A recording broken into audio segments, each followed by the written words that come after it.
Assalamualaikum warahmatullahi wabarakatuh dan salam sejahtera kepada semua pelajar. Tutorial ini kita akan bincangkan mengenai directional derivative. Okay, so dalam topik ini kita ada lebih kurang dua rumus, dua formula, dua atau tiga lah, dua atau tiga rumus yang perlu kita ingat. Yang pertama sekali adalah yang inilah, formula untuk mendapatkan DUF. Yang ni satu. Okay. Yang kedua adalah rumus yang dia mencari ini juga lebih kurang, tetapi dia tidak diberi U. Dia tidak diberi vektor unit U ni, tetapi instead dia bagi sudut. Yang ketiga adalah rumus yang berkaitan dengan gradient, disebut del. Del yang segitiga terbalik tu. So del Z ke del W ke, so benda-benda macam tu. So jadi basically kita ada tiga lah yang perlu kita ingat dan kita cuba fahamkan, dan kita cuba jawab soalan lah yang sebaik mungkin. Okay, now kita pergi kepada soalan nombor 1 sekarang ni. Formula yang kita akan gunakan adalah yang ni, adalah yang ini, iaitu DUF sama dengan fx u1 tambah fy u2. So fx ni apa? Fx ni adalah d dx, partial derivative with respect to x, ini with respect to y. U ni pula, u1 u2 ni dia adalah merujuk kepada vektor unit, iaitu yang ni lah, u ni. So means that yang ini adalah u1, yang ini adalah u2. Okay, now sekarang ni soalan satu ni kita diberi u which refer to vector unit. Kadang-kadang dia tidak diberi u, dia mungkin beri vektor, dia mungkin beri something else yang dia akan sebut in the direction of bla bla bla bla bla ke, macam tu kan. So soalan yang tidak merujuk kepada, dia tidak menyatakan dia adalah vektor unit, ataupun biasanya kita diberi sebagai u, dia tak beri macam ni, maka kita kena cari vektor unit tersebut. Macam contoh ini adalah merujuk kepada vektor unit. So okey lah, maknanya kita tahulah ini adalah u1 dan u2, then we can substitute this value ke dalam sini. Straight away macam tu je. u1 adalah 1 over square root of 2, u2 adalah 1 over square root of 2. Settle. Cuma sekarang ni kita kena carilah fx ni apa kan. Maknanya kena buat something lah kat sini. Lepas tu kita diberi pula point dia kan, iaitu 31. Jadi once kita dah selesaikan mencari fx ini dan juga mencari fy ini, then lepas tu kita masuklah 31 ni ke dalam, dan kita akan dapat value dia. Right. So sekarang ni kita cuba selesaikan. Nampak sini? Ini adalah proses untuk mendapatkan fx. Kamu boleh lihat ini. Dan lepas kita dapat yang ini, saya masukkan 31 dan saya dapat nilai dia sebagai 3. So maknanya f ini 3. 3 darab u1 tambah fy, kita nak cari lagi, darab dengan u2. So ini adalah fy pula, fy. So kita buat dy dan kita masukkan nilai dan kita dapat 9. Dan job done. Kita dah ada semua komponen kita dah ada 3, kita dah ada 9, kita dah ada u1, dah ada u2. Then our job is using the formula, masukkan semua sekali dan kita dapat jawapan. Okay. Ini adalah fungsi yang mudah lah yang ni ini f yang mudah, fxy yang pada saya mudah lah Okay, kita pergi kepada soalan nombor 2. Apa beza dia? Tak ada beza. You see, kita diberi point 35, kita diberi u. Okey, ini adalah vektor unit. So dah selesai dah. Kita dah tahu u1, dah tahu u2. Dan kita yang belum ada lagi adalah fx dan juga fy. Now, ini adalah fungsi trigo. So tugas kita sekarang adalah dapatkan fx. Seperti inilah seperti ini. Dan masukkan nilai 35 tu, dan akhirnya kita dapat nilai 5. So make sure yang ni kita dapat fx ni, jangan salah. Lepas tu kita dapatkan fy pula, kita dy kan semua sekali, dan kita dapat ini, dan kita substitute the point iaitu 35, and finally kita obtain the answer is minus 3. Now kita dah dapat semua. Kita dah dapat fx, kita dah dapat fy, dan kita pun dah sedia maklum u1 dan juga u2. Masukkan ke dalam formula macam ni lah. Mana dia? Ni. Yang ni. Ini ini adalah standard formula ya. Ini masukkan aja. Soalan nombor 3 pula kita lihat. Soalan nombor 3. Okay, now soalan nombor 3 ni kalau kita perhatikan, ini bukan u tau ya. Soalan pun dia kata find the directional derivative of f at p in the direction of a. So ini adalah bukan vektor unit. So kalau bukan vektor unit, maka kita kena cari vektor unit tersebut. Okay, now sekarang ni point diberi kan, point diberi. Now kita f pun adalah seperti ini f, maka tugas kita adalah untuk mendapatkan fx dan juga fy. Ini ya, ini fx, itu kita dapat jawapan 48, fy kita dapat jawapan 64. So just be careful ya, bila nak dapatkan fx ini, kita somehow kita kena buat product rule kat sini pasal dia ada dua function kan. Ini adalah dia punya proses dia lah, proses di mana saya menggunakan product rule tersebut. Once dah dapat yang ini, dah dapat 12x squared y squared ini, then saya akan substitute the point 2, 1 dan dapatkan jawapan 48. Sama juga fy, again kita ada product rule yang tu kamu boleh cuba, dan kita end up dengan jawapan 64. ok, fx fy at the point 2, 1 tak ada masalah, saya assume tak ada masalah lah, provided that kita punya partial ni betul lah. Okay? Sekarang ni kita nak belajar, we are given a, kita nak dapatkan u. So cara dia adalah, kalau ingat lagi, ini rumus dia yang ni. Ini rumus bagi vector unit. Now we are given 4i tolak 3j, ataupun dalam bracket notation 4 negatif 3, maka ini adalah rumus vector unit, gunakan dia. So yang ini adalah vector a tau, yang ni, ini bukan nilai a dah, vector a divided by the magnitude of vector a. So jelas kot yang ni. Kenapa dia 16, kenapa dia 9 kan. So macam ni, sebenarnya the vector divided by its magnitude, maka baru kita dapat nilai u. So ini adalah u1 yang 4/5 ni, dan negatif 3/5 ni lah baru u2. ok, nampak ya. So again, kalau kita look at the question here, soalan ini dia tidak, ini bukan vector unit, maka kita kena cari vector unit. Itu saja, by using this formula. Ini dah common dah ni ya. Ini dah common dah. ok, then bila dah dapat semua, kita masukkan je lah dalam rumus tu, dan kita dapat nilai dia kosong. ok, we go to question number 4. Again, benda yang sama.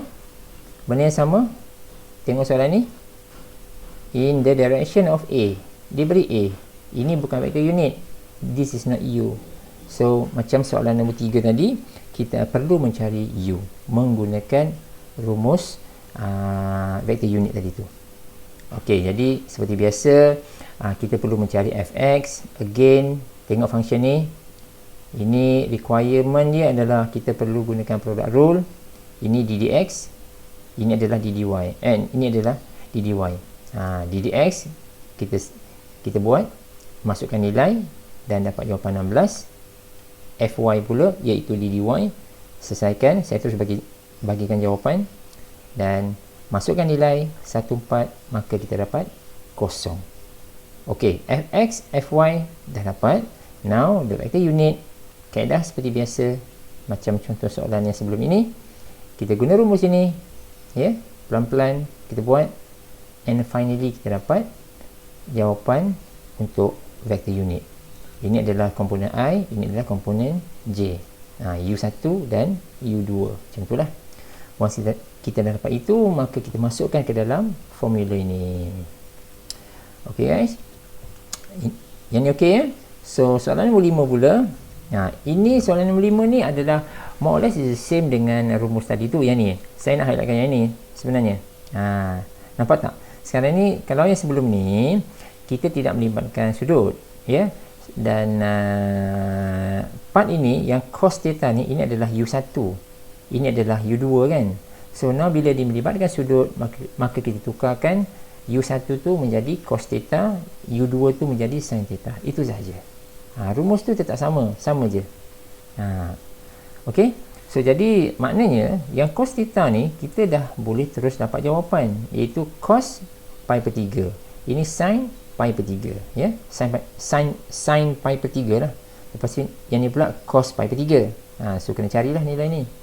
So yang paling penting sekarang adalah kita nak dapatkan fx dan juga fy pada titik 1, 4. Kita pun buat satu-satu. Yang ini jangan salah, ya. Fx ini buat ini dan saya rumuskan, kita dapat yang ini, dan pada 1, 4 kita dapat jawapan dia 1. Sama juga proses yang sama berlaku untuk fy. Kita dapat jawapan 1/4 dan kita dah tahu fx, kita dah tahu fy, dan kita masukkanlah nilai tu, nampak tak? Yang ni masukkan je dan kita akan dapat jawapan 0.7165. Okey, soalan nombor 6 yang ini. Yang ini. Kalau kita baca soalan nombor 6 ini, okey, dia suruh kita mencari directional derivative. Okey, yang ni kita tahu apa yang kita nak buat.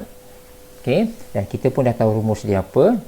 Kita diberi f, maka kita tahu kita akan mencari fx dan juga mencari fy. Dia punya partial kan. Lepas tu u ni ada tak? U ni tak ada tau.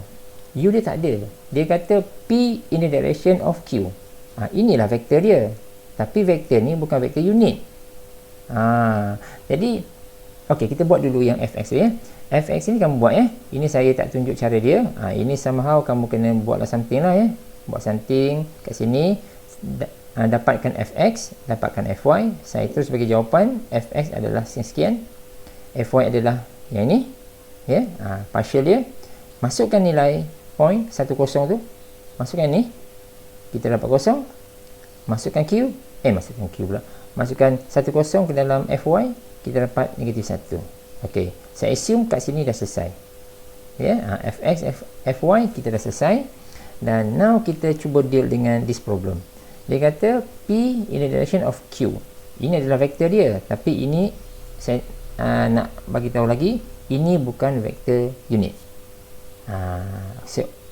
So first thing kita kena calculate, kena dapatkan vektor ni apa dia. Jadi cara dia macam ni lah, ya. PQ lah, ya. PQ. So katakan dia adalah vektor A, katakan. Maka vektor A ni sama dengan PQ. Maka vektor A ni adalah -2 and -1. Jadi oleh sebab dia bukan vektor unit, maka kita nak dapatkan vektor unit, kita kena guna rumus yang seperti biasa yang ni. Kita tukarkan dia dan baru kita dapat vektor unit tu apa dia. So now inilah dia U1, inilah dia U2. Dan once kita dah dapat U1, U2 and ini kita dah dapat fx, kita dah dapatkan fy, maka kita boleh masukkan terus ke dalam rumus ini. Okay, so question number 7, our last question for this tutorial untuk kali ini. Kita lihat. Yang last ke? Bukan kan? Ada lagi tak? Ada lagi?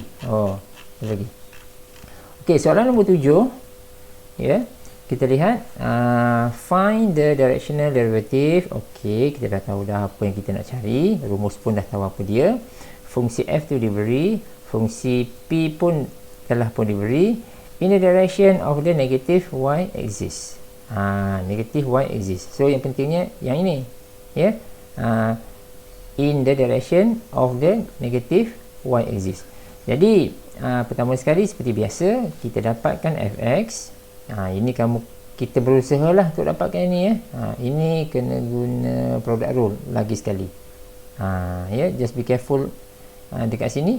Carikan fx, carikan fy dengan andaian kita betul dan masukkan point 11 tu, dan fx kita dapat exponent over 2 dan fy kita dapat 3 exponent over 2.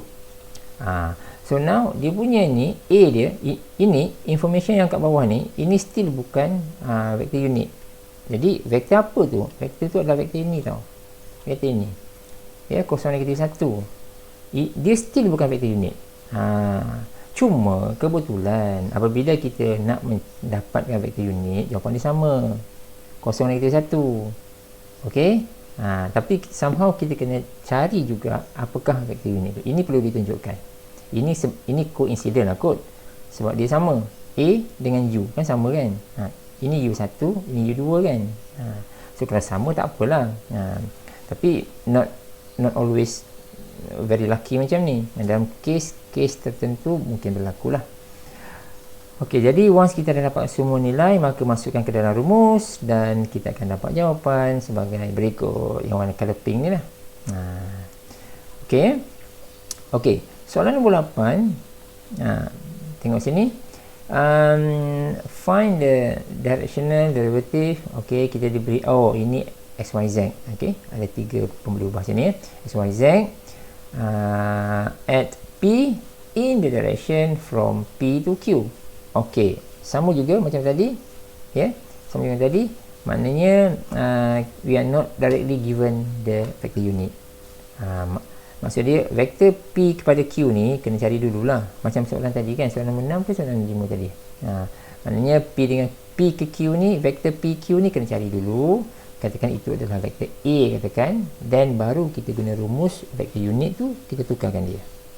Jadi di sini saya simpulkan, mudah kerja saya.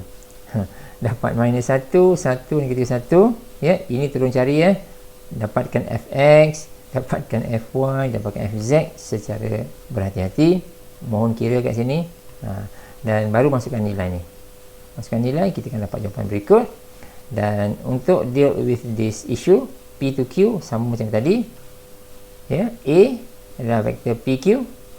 So kita tolak ya, Q tolak P. Yang ini, maka kita dapat vektor A seperti berikut. Ini baru vektor A, ya, baru vektor PQ.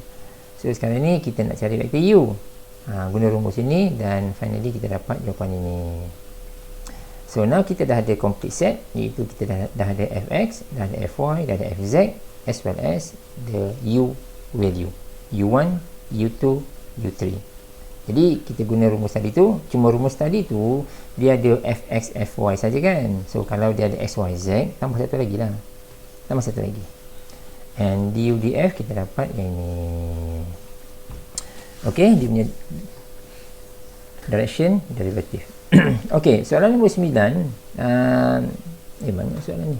Dah nak habis dah. Satu dua soalan lagi. Okey, find ni simbol apa ni? Ini find del ya. Find del z or del w. Okey, del z or del w. Okey. Del tu dia adalah merujuk kepada gradient ya. Gradient of z. The gradient of z. Nama pun gradient kan. Bila gradient tu, kalau sebelum ni kita belajar gradient adalah dy dx kan. So maksud dia kalau partial dia d dx. Kalau yang untuk x, yang untuk y dia adalah d dy. So sebab itulah untuk del z ini kita ada ini saja. Nampak tak yang warna merah ni? Bracket means that dia adalah vektor tau. Ya, bracket fx fy. Itu je. Ataupun kalau nak dalam komponen vektor dia ij lah. Macam ni kan. So ini adalah del z. Dia depends pada soalan lah. Kalau soalan tu dia tanya directional derivative, maka duf. So kalau soalan ni dia minta del z ataupun del w kan. Dan kita follow je lah. Cuma yang del tu dia merujuk kepada fx dan fy saja dalam bentuk vektor. Jadi untuk soalan ini, sign semua ni, tugas kita hanyalah fx dan fy saja. So kita pun cari, tak perlu ada point pun.